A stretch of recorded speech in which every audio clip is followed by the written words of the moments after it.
Welcome to the debate from GiltEdge.uk. Before we begin, this content is for informational purposes only and does not constitute financial advice. Always do your own research and consider seeking independent financial advice before making any investment decisions. Your capital is at risk. Today's question: your high street bank is charging you to be lazy. Why digital banks have already won versus digital banks are a fair weather friend. Why traditional banking still matters when it counts. First up, the challenger makes their case. Here's a number that should make every Barclays, Lloyds, and NatWest customer furious: 1.19%. That's the average easy access savings rate the big high street banks are paying right now, according to Moneyfacts data. Meanwhile, the Bank of England base rate sits at 3.75%. The gap between what the big banks earn on your deposits and what they pass back to you has never been wider, and it's never been easier to do something about it. Digital banks like Monzo, Starling, and Chase aren't just flashy apps for splitting dinner bills. They're eating the high street alive on the metrics that actually matter: savings rates, fees, customer service scores, and the sheer speed of getting things done. The traditional banking model, marble lobbies, 9-to-5 branches, and multi-day transfer times isn't charming. It's expensive. And you're the one paying for it. Let's start with the most damning comparison. Barclays Everyday Saver pays 1% AER. HSBC's online bonus saver just dropped to 3.35%. NatWest's fixed-term product offers 3.3%, but only if you lock your money away for a year. The high street banks shut 432 branches in 2025, 105 NatWest, 101 Halifax, 95 Santander, 93 Lloyds. Another 228 are scheduled for 2026, with Lloyds Banking Group alone closing 168 branches through 2027. Traditional bank defenders love to cite branch access as their trump card. But the banks themselves are telling you that model is dead. The digital banks aren't real banks argument died in 2025. Monzo posted a net profit of £94.5 million, up from £8.7 million the previous year, on revenue of £1.2 billion. They added 2.4 million customers in a single year, bringing the total past 14 million. That makes Monzo the seventh largest bank in the UK by customer numbers. Try spending your debit card abroad with a high street bank. Barclays charges a 2.99% non-sterling transaction fee. Lloyds charges 2.99%. NatWest, 2.75%. Instant spending notifications. Salary sorting that moves money to savings pots the moment your pay arrives. Bill splitting that takes 10 seconds. Spending analytics broken down by category.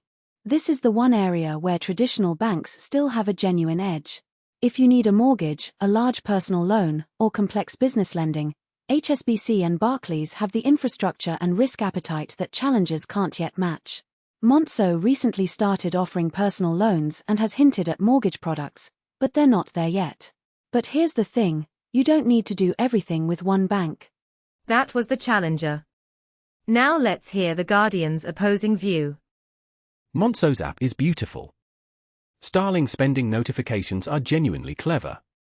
And yes, the savings rates at digital banks are often better than what Barclays or Lloyds will offer you on a basic account. I'll grant all of that. But banking isn't just about the sunny days. It's about what happens when something goes wrong, when you're hit with fraud, when you need a complex mortgage, when a bereaved family member's affairs need sorting, or when a global crisis makes you wonder where your money actually is. And on those measures, the digital darlings have a way to go before they deserve your full trust.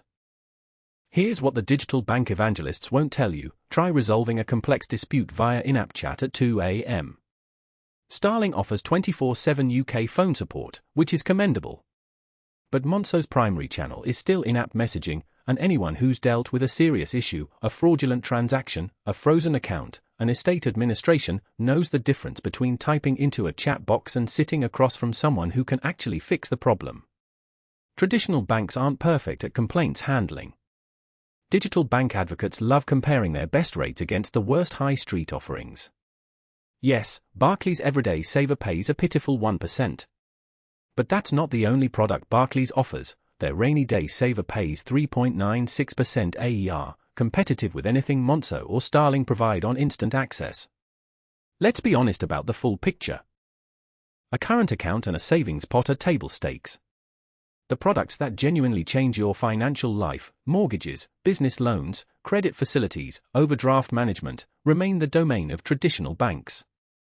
With the Bank of England base rate at 3.75% and mortgage markets in flux, BBC reports deals being pulled amid global turmoil, having an established relationship with a lender matters more than ever.